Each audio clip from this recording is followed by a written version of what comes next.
MEG से related जितने भी लेक्चर सीरीज़ वगैरह हैं जिससे श्योर शॉर्ट आपका एग्जाम में परफॉर्मेंस बूस्ट होगा, उसे एक्सेस करने के लिए आप हमारी प्लेलिस्ट को एक्सेस कीजिए एमए इंग्लिश एमईजी, जहाँ पे कंपलसरी सब्जेक्ट चाहे वो 05 हो या 04 हो उनसे रिलेटेड आपको कुछ लेक्चर्स मिल जाएंगे। साथ ही में 01, 03, 04 इनसे भी आपको कुछ लेक्चर सीरीज़ बिल्कुल मिल जाएगी, जिससे आप एग्ज़ाम में अपनी तैयारी को और बढ़िया से कर सकते हो और उसमें 4 चांद लगा सकते हो। प्लेलिस्ट की लिंक मैं नीचे डिस्क्रिप्शन बॉक्स साथ ही मैं कमेंट में भी पिन कर दूंगी।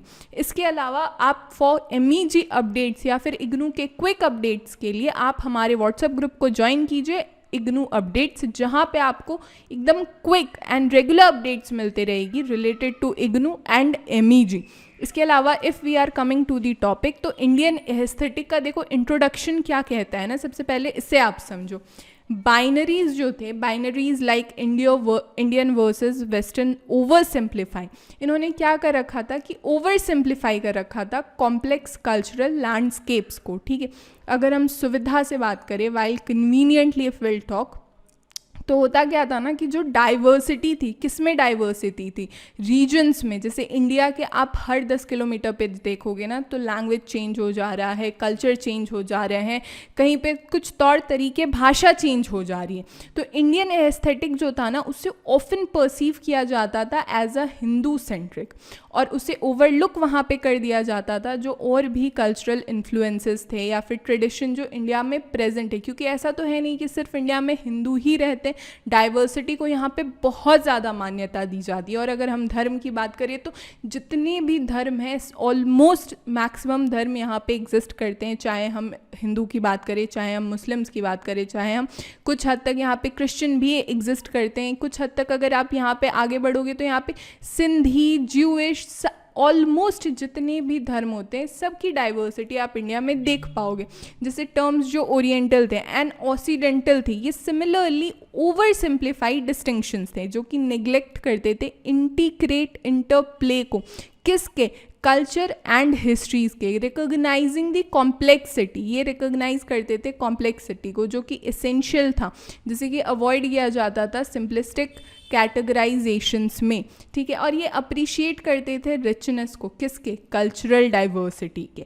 ठीक है, यहाँ तक बातचीत। अब कुछ रिलीजियस फाउंडेशंस भी रहा होगा इंडियन एस्थेटिक्स का, तो इस बात को ना आप थोड़ा सा ध्यान से समझना। ठीक है, रिलीजियस और फिलोसफिकल बिलीव्स जो थे ना, इन्होंने बहुत ज़्यादा सिग्निफिकेंट रोल प्ले किया था किस चीज़ को शेप देने में, आर्ट को शेप देने में through out the history, particularly oriental antiquity में।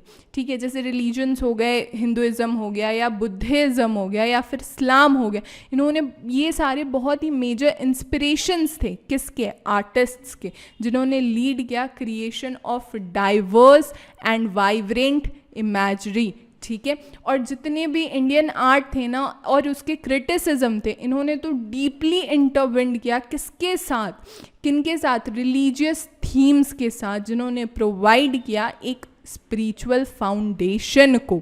ठीक है, ये जो कनेक्शन था हमारा, ये बहुत ज़्यादा एविडेंट था किसके बीच में, रिलेशनशिप बिटवीन कृष्णा के रासलीला के बीच में, और जो कि रसा थ्योरी थी कि कृष्णा कैसे अपने गोपियों संग, राधा संग डांस करते थे, कैसे उनकी रासलीला को चाहे पिक्चर्स के थ्रू चाहे लिटरेचर्स के थ्रू हमें समझाया गया है। तो ये जो रसा थ्योरी है ना, ये इंडियन एस्थेटिक का बहुत ही महत्वपूर्ण पार्ट है। ठीक है, साथ ही साथ अगर आप देखोगे तो acceptance of super natural representations, किसकी, आर्टिस्ट्स के द्वारा, और ऑडियंस की पसंद को भी ध्यान में रखते हुए। ओरिएंटल कल्चर्स में क्या होता है ना, मिस्टिक सिम्बलिज्म या फिर सिम्बॉलिज्म, स्पेशली किस में, डांस एंड थिएटर में, ये बहुत ज़्यादा प्रोमिनेंट है, ऑफन प्रिसीड करता है थियोरेटिकल डिस्कशन से। ठीक है, सिमिलरली कैसे एरिस्टोटल्स की जो पोइटिक्स है वो बहुत ज़्यादा ऑलरेडी बेस है किस पे, कुछ एपिक्स पे, कुछ ट्रेजेडीज़ पे, कुछ डिस्कशंस पे, जो कहीं ना कहीं इंडियन आर्ट की तरह है। ऑफन वो फॉलो करते हैं आर्टिस्टिक परफॉर्मेंसेस को, while many Indian art works जो है ना, ये भी बहुत ज़्यादा इंटरप्रेटेड है किसके थ्रू, रिलीजियस लेंस के थ्रू।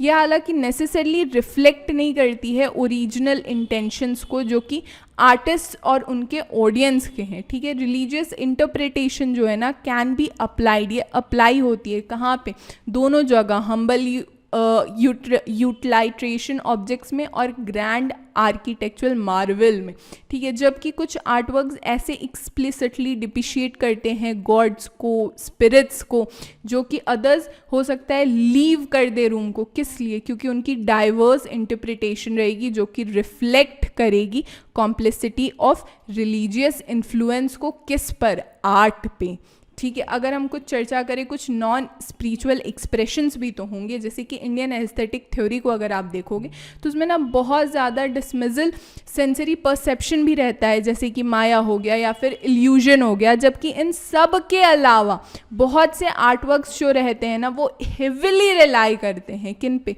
सेंसरी एक्सपीरियंसेस पे। एडिशनली क्या होता है कि इंडियंस की जो रिच फिलोसफिकल ट्रेडिशंस हैं उन्हें भी वो बहुत ज़्यादा इनकम्पास करते हैं एक्सप्रेशन में, किसके? नेचर और ह्यूमैनिटी के, ठीक है। एस्थेटिक्स जो है, जो कि इंडिया में है, वो बहुत ज़्यादा कंसर्न है किससे?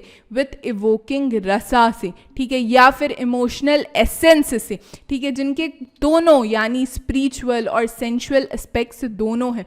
ये सारे डायमेंशंस जो हैं ये बहुत ज़्यादा इंटरविंड होते हैं, ठीक है। अगर थोड़ा सा हम मिस्टिक फंक्शंस पे बात करें तो जैसा कि पहले मेंशन किया गया था कि आर्ट जो है वो क्रिएट किया गया है और अप्रिशिएट किया गया है कब तक? स्पिरिचुअल कॉन्टेक्स्ट ऑफ एरा में, यानी स्पिरिचुअल कॉन्टेक्स्ट जो रहा है एरा का, वहाँ पे जो म्यूरल पेंटिंग्स की अगर हम बात करें, या फिर स्क्रोल्स की बात करें, या फिर स्कल्पचर्स की बात करें, या फिर इवन अगर हम चर्चा करें स्टोन पे, जो स्टोन पे आकृतियाँ बनाई गई हैं, जो स्टोन पे कुछ लिखावटें लिखी गई हैं, इवन ब्रोंज पे जो ब्रोंज होती थी उन पे, यहाँ तक कि बिलीव किया गया है कि ये एक कहीं ना कहीं कल्टिवेटिंग है किस चीज़ का? एक डिज़ायर्ड माइंडसेट का कल्टिवेशन है, जिसे ऑफन एसोसिएट किया जाता है किसके साथ? मोक्ष के साथ, यानी स्पिरिचुअल लिबरेशन के साथ।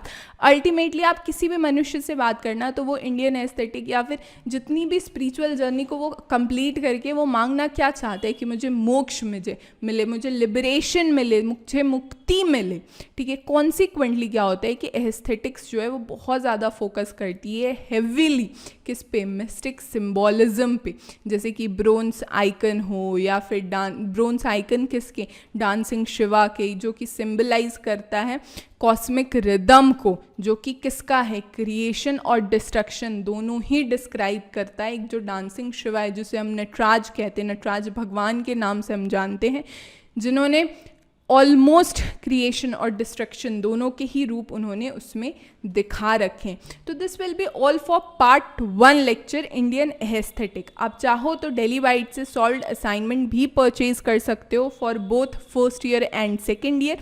सिंपल सा तरीका है, आप हमारे एप्लीकेशन को डाउनलोड कीजिए और जैसे ही एप्लीकेशन को आप डाउनलोड करोगे वहीं पे इग्नू वाले टाइल्स पे आपको क्लिक करना है और फर्स्ट ईयर और सेकेंड ईयर दोनों के ही असाइनमेंट्स अवेलेबल हैं। इसके अलावा अगर आपको PDF वगैरह चाहिए तो MEG 500 का आप कोड लिख के भेजो हमारे व्हाट्सएप नंबर पे और अपना सब्जेक्ट कोड, और उसके बाद आप पेमेंट करोगे 500 का, and then you will wait for minimum 24 to 48 hours, और उसके बाद आपको PDF वगैरह आपके गिवन नंबर पे या गिवन मेल ID पे आपको प्रोवाइड की जाएगी। This will be all for this session. हमारे सारे सोशल मीडिया के लिंक्स नीचे डिस्क्रिप्शन बॉक्स में अवेलेबल है।